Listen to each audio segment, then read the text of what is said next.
These are Ginkgo Biloba leaves. They're just starting to change to their golden color here at the 42nd parallel in the eastern woodlands of Turtle Island, otherwise known as North America. And when they're just starting to transition in color like this, this is a good time for harvesting some leaves for extracting the medicinal compounds to either make tea or tincture. Ginkgo is known in ancient Chinese medicine for millennia for its cognitive benefits, and it's also known in the Himalayas for its ability to help your circulatory system,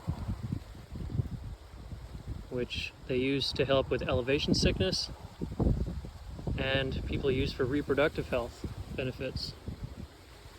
It has a wide range of other benefits, like helping muscles in recovery after an extreme workout, because it's a vasodilator, meaning it helps the blood move through the small blood vessels by allowing them to have more elasticity.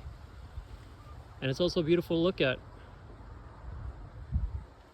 Ginkgo trees, being native to China, are one of the oldest living species of trees that's been around on Earth one of the longest times, which to me, the geometry of the leaves speaks to that, because they have a geometry that's similar to gilled mushrooms, like oyster mushrooms, speaking to their connection to the fungi kingdom, which is much older than the plant kingdom.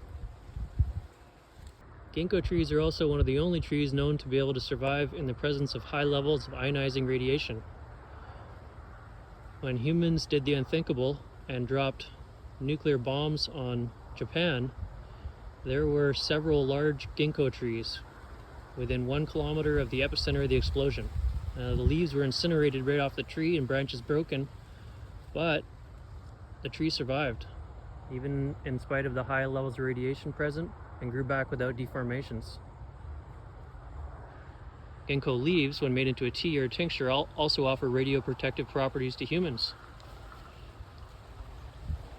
So this is one of these amazing ancient rooted beings that we can work with to have medicine, poetry for the senses, and something that connects us to the ancient past.